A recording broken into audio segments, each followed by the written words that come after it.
அவருக்கு நாம் ஒன்றுமே செலுத்த முடியாது. அவர் தான் நமக்கு எல்லாத்தையும் கொடுத்துருக்கிறார். ஏன்னா சில பேர் சொல்கிறாங்க, நம்ம நிறைய சம்பாதிச்சாதாங்க நிறைய ஆண்டவருக்கு கொடுக்கலாம். என்ன செய்யணும்? நிறைய சம்பாதிச்சா நிறைய ஆண்டவருக்கு கொடுக்கலாம், நல்லது. ஆனால் நிறைய ஆண்டவருக்கு கொடுக்குறது ரெண்டாவது. முதல்ல என்ன? முதல்ல வாங்கினதில் எவ்வளோ கொடுத்துருக்கான்னு சொல்லி பாருங்கள்.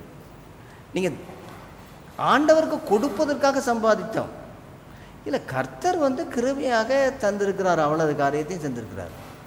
அவருடைய ஊழியத்திற்காக, அவருடைய நாமம் மகிமைப்படுவதற்காகவும் நாம் கொடுக்குறோம். அது கொடுப்பதனுடைய காரியம் என்னவென்றால் நம்முடைய பிரதிக்கிரியை தவிர அது முன்கிரியை கிடையாது.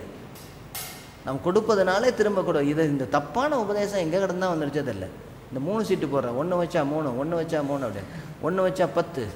நீ 1 ரூபா கொடுத்தா 10 ரூபா ஆண்டவர் திருப்பி கொடுப்பாரு. பல மடங்கு. என்னங்க?